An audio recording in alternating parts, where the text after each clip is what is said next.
Yuk, Assalamualaikum warahmatullahi wabarakatuh. Di sini kami bertiga akan menjelaskan tentang desain sistem rancangan aplikasi permohonan surat magang berbasis website atau biasa disebut Smart Dilan. Dalam kasus ini kami akan mengambil ruang lingkup di FTKI Universitas Nasional. Pertama-tama saya akan menjelaskan apa itu Smart Dilan. Aplikasi permohonan surat magang berbasis web atau biasa disebut dengan Smart Dilan untuk FTKI ini. Dengan Smart Dilan, maka mahasiswa tidak perlu datang ke kampus untuk mengurus surat permohonan magang. Dengan Smart Dilan ini, mahasiswa cukup menggunakan Smart Dilan, khususnya FTKI, agar dengan mudah dapat mendapatkan surat izin magang. Sebelum masuk ke materi selanjutnya, saya akan memperkenalkan diri. Pertama-tama nama saya Muhammad Yusuf, dan selanjutnya teman saya. saya Muhammad Rehan Akbar, dan satu lagi teman saya bernama Irfan Al-Fatsyani.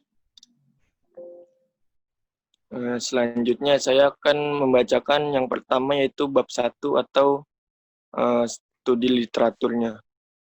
Di sini dengan judul perancangan sistem informasi permohonan surat online SIPADU di tingkat kecamatan berbasis web. Abstraksinya yaitu salah satu dampak negatif dari tercatatnya data penduduk, diantaranya adalah identitas ganda atau penduduk yang disalahgunakan. Pendatang baru yang tidak dikenal sering memanfaatkan untuk kegiatan terorisme. Terhambatnya pengurusan lain yang memerlukan surat keterangan seperti pembuatan SIM, BPJS, NPWP, dan sebagainya. Tidak ada sistem yang diperlukan untuk pengurusan data kependudukan, kelahiran, kematian menjadi salah satu kendala dalam administrasi kependudukan dan pencatatan sipil. Penelitian ini bertujuan untuk merancang sistem yang dapat membantu masyarakat dalam pengajuan surat secara online dan memudahkan pengarsipan di kantor kecamatan. Di sini ada tampilan aplikasinya ya. Di sini tampilan aplikasi yang dibuat oleh si penulis tadi seperti ini. Ada pertama yang halaman login, dan kedua yaitu surat registrasi atau pengajuan.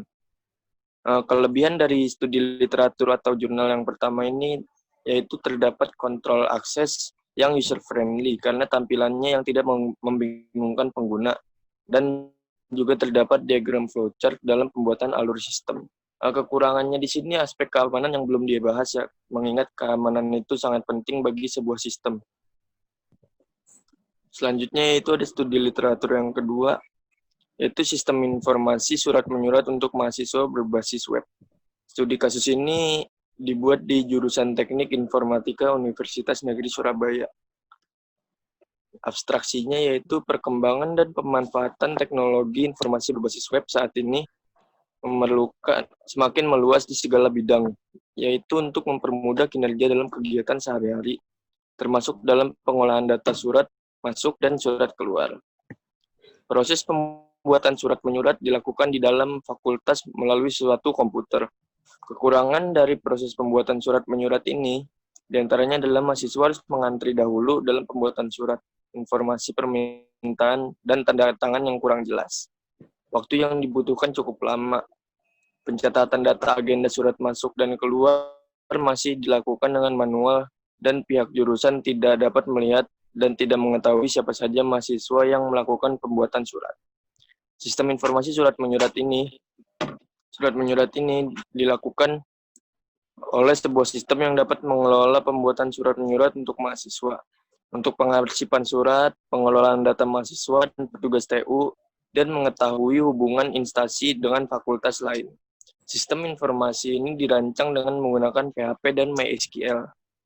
Sistem informasi ini dirancang dengan terhubung dengan email yang dapat memberikan informasi kepada pengguna. Nah, di sini ada tampilan aplikasi yang sudah dibuat dari jurnal yang kedua itu.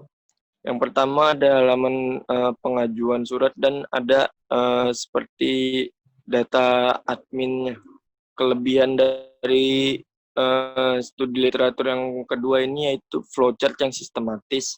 Terdapat desain basis data, fitur yang terhubung dengan database satu sama lain, dan sistem dapat membuat kekurangannya itu GUI yang kurang dapat dimengerti karena ikon yang tidak sesuai dengan fungsi. GUI ini yaitu Graphical User Interface atau tampilan aplikasinya. Selanjutnya akan dibacakan oleh teman saya Muhammad Rayhan Akbar. Di sini saya akan membacakan pendukung untuk teori tersebut. Pertama itu ada database. Database ialah basis data, kumpulan data yang secara logik berkaitan dalam mempresentasikan fenomena atau fakta secara terstruktur dalam domain tertentu agar mendukung aplikasi pada sistem-sistem tertentu. Lalu ada black box testing. Black box testing adalah menguji perangkat lunak dari segi spesifikasi fungsional tanpa menguji desain dan kode program. Lalu ada UML. UML adalah bahasa standar untuk membuat rancangan sebuah software. Lalu ada waterfall. Waterfall adalah model waterfall yang adalah model klasik yang bersifat sistematis, berurutan, dan dalam membangun software. Model ini melakukan pendekatan secara sistematis secara berurutan. Lalu ada MySQL. MySQL adalah salah satu jenis database server yang sangat terkenal dan banyak digunakan untuk membangun aplikasi web yang menggunakan database sebagai sumber dan pengelolaan datanya. Untuk Smart VLAN sendiri, kita menggunakan MySQL dan PHP. Lalu ada PHP. PHP merupakan secara umum dikenal dengan sebagai bahasa pemrograman script yang membuat dokumen HTML secara on the fly yang dieksekusi di server web. Lalu ada usability testing. Apa itu usability testing? Usability testing memiliki 5 komponen dasar, yaitu dipelajari, learnability, efisiensi, mudah diingat, memorability, aman untuk digunakan, dan mengurangi tingkat kesalahan atau error, dan memiliki tingkat kepuasan certification. Lalu di sini ada implementasi. Implementasi pertama itu kita explore tools yang digunakan dalam penyusunan web. Itu ada Adobe Photoshop. Adobe Photoshop adalah software aplikasi untuk memanipulasi gambar ataupun membuat gambar.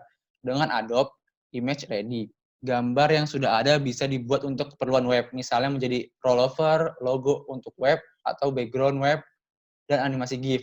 Ketika merancang tata-letak halaman web, bisa dapat menggunakan beberapa teknik. Salah satunya adalah dengan cara membuat sketsa pada kertas gambar menggunakan pensil, atau dapat juga membuat sketsa menggunakan program pengolahan gambar. Di Adobe Photoshop ada 5 komponen penting di dalam Photoshop. Yang pertama ada menu bar, yaitu menu bar sekumpulan menu yang ada di bagian atas, biasanya tersusun atas teks atau gambar.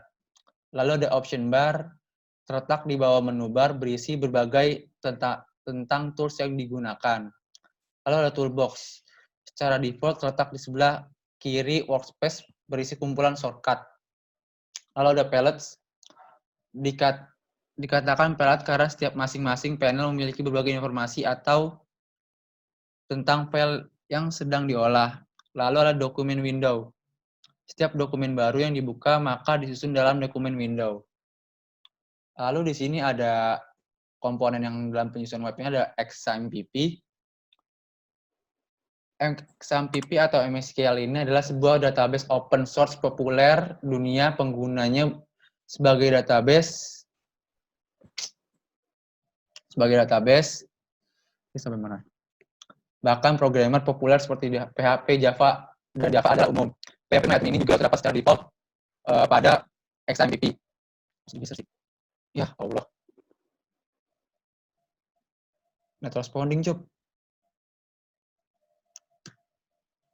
Ulang nih, di sini nih.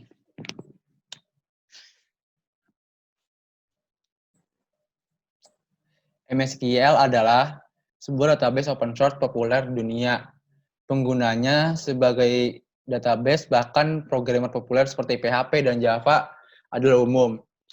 PHP Admin ini juga terdapat secara default pada XAMPP, yaitu software yang membundle Apache, PHP, MySQL, serta Perl. Ditambah modul-modul, tambah XAMPP adalah sebuah paket kumpulan software yang ternama dari Apache, MySQL, PHP Admin, PHP, Perl, FreeType, dan sebagainya. Dengan menggunakan XAMPP, kita tidak perlu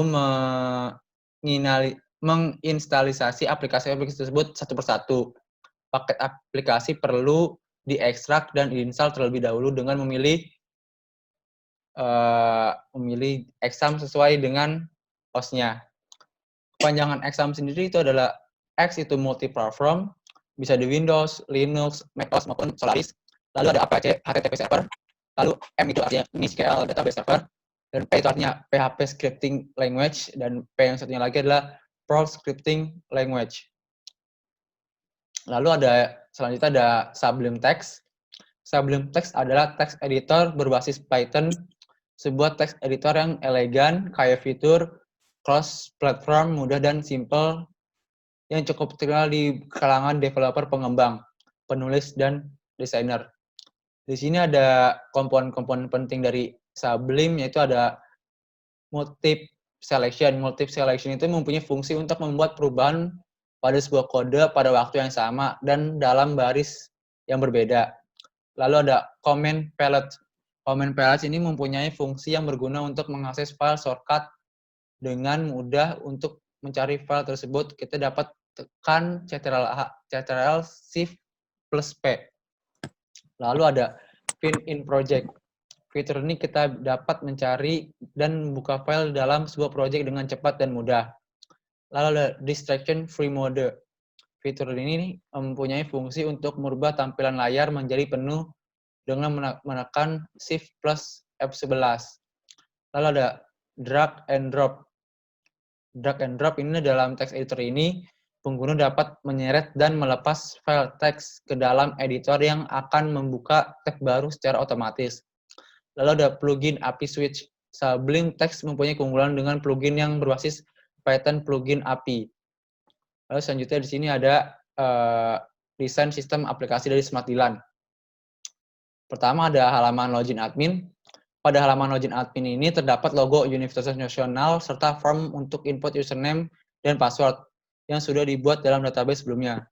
Untuk akun admin biasanya hanya dapat dibuat melalui database langsung untuk menghindari akun yang dibuat oleh orang lain di luar ruang lingkup Universitas Nasional. Lalu di sini ada dashboard admin. Halaman kerja admin ini berisi tampilan data yang sudah diinput oleh pengguna yang mengajukan surat permohonan magang melalui website Smartdilan. Untuk tombol aksi yang warna kuning edit itu bertujuan untuk menyetujui. Nanti jadi jika misalkan status dia 0, itu bakal belum disetujui untuk mencetak sebuah surat magang. Jika statusnya 1, maka dia disetujui oleh admin untuk mengajukan surat magang. Lalu di situ ada tombol delete. Tombol delete jika admin ingin mendelete satu data agar tidak terbanyakan. Lalu itu ada tombol preview. Tombol preview itu untuk menampilkan bagaimana tampilan surat yang akan dicetak oleh user nantinya. Lanjut ke teman saya, Irfan Alfasyani. Saya Irfan Alfasyani. Berikut halaman indeks user. Di halaman ini ada pengajuan permintaan surat dan cetak surat. Pada halaman indeks atau halaman utama dari website pengajuan surat magang Smartdilan ini akan menampilkan halaman yang memuat foto gedung Universitas Nasional sebagai header utama dalam halaman web tersebut. Kemudian dilengkapi dengan tombol navigasi. Berikutnya ada halaman pengisian surat. Di sini bisa ditulis data untuk pengajuan surat magangnya. Pada halaman ini user diwajibkan untuk mengisi form yang disediakan untuk kebutuhan surat magangnya harus diisi dengan data selengkap dan sebenar-benarnya. Untuk penjelasan dari setiap form akan dijelaskan sebagai berikut. Berikut halaman pengecekan surat. Jika form sudah diisi, pada halaman cek status surat magang Smartdilan ini akan menampilkan halaman yang berisi form untuk menginput kode unik yang sudah dibuat oleh user, kemudian diklik cek untuk mengetahui status surat yang diajukan. Jika surat diterima, akan muncul tulisan surat magang Anda sudah disetujui. Anda bisa mencetak surat pada menu cetak surat. Namun jika surat belum disetujui, akan muncul tulisan surat Anda belum disetujui. Kemudian ada halaman pengecekan surat. Di sini ada form yang sudah diisi, terus bisa langsung dicek di halaman ini. Pada halaman cetak surat akan terdapat form untuk menginput kode unik yang hanya diketahui oleh user ketika mengisi form pengajuan. Jika surat sudah disetujui, user hanya perlu memasukkan kode uniknya dan klik cetak. Maka surat dalam format PDF akan bisa langsung dicetak maupun disimpan. Berikutnya, pemilihan hosting untuk rancangan sistem website. Kami sudah merancang desain sistem aplikasi permohonan surat magang berbasis website studi kasus FTKI Universitas Nasional dalam bentuk web yang sementara dilakukan pemrosesan di localhost. Sebelum menjatuhkan pilihan, kami perlu mengetahui kualitas server suatu layanan terlebih dahulu. Kemudian kami akan mencari penyedia layanan hosting yang memiliki layanan customer service 24 jam. Untuk berjaga-jaga jika ada kendala dalam file yang disimpan di hosting, maupun jika hosting bermasalah.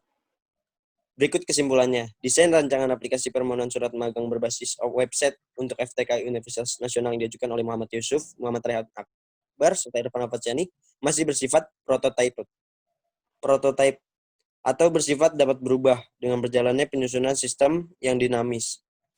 Penyusunan desain rancangan sistem aplikasi permohonan surat magang berbasis website tersebut telah dirancang semudah mungkin untuk dimengerti oleh user. Sarannya adalah penyusunan aplikasi ini masih jauh dari kata sempurna. Ada beberapa fitur di antara tools yang disebutkan mungkin saja terlewat karena pengetahuan yang terbatas dari penulis.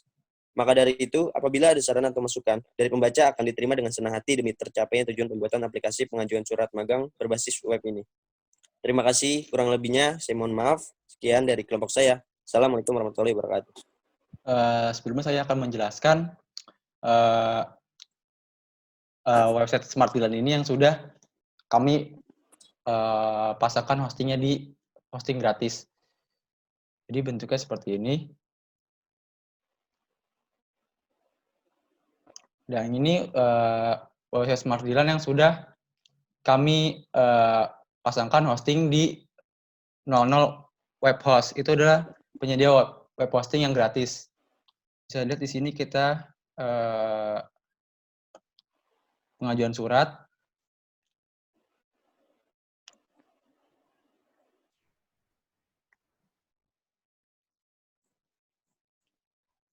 Jadi ini halaman pengajuan surat. Jika kita masukkan kode atau pengajuan suratnya di sini, jika mengajukan surat, kita akan mendapatkan kode di sini secara acak. Lalu kita isi nama lengkap, lalu prodi, serta tempat tanggal lahir, nomor telepon, dan itu ntar akan masuk ke dalam database kita. Untuk melihat database di 00 website hosting ini, kita bisa lihat di sini, database hosting atau files manager.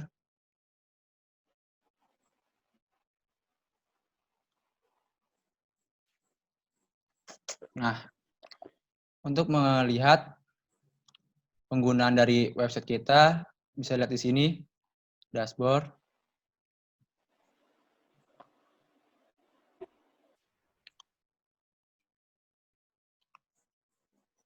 Memerlukan waktu tergantung koneksi Anda sih. Nah, di sini bisa terlihat kita sudah menggunakan disediakan oleh website hosting ini sebanyak 3,65% dari 300 MB. Lalu dari bandwidth-nya kita sudah memakai 1,52% dari 3000 MB atau 3 GB. Lalu dari inode usage kuota kita sudah menggunakan 3,41%.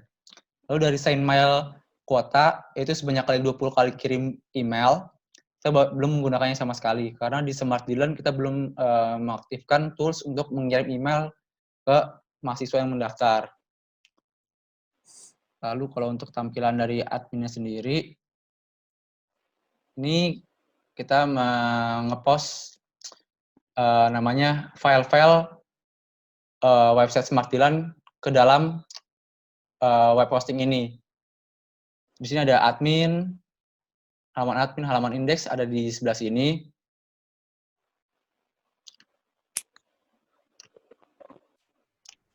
Aduh, salah password.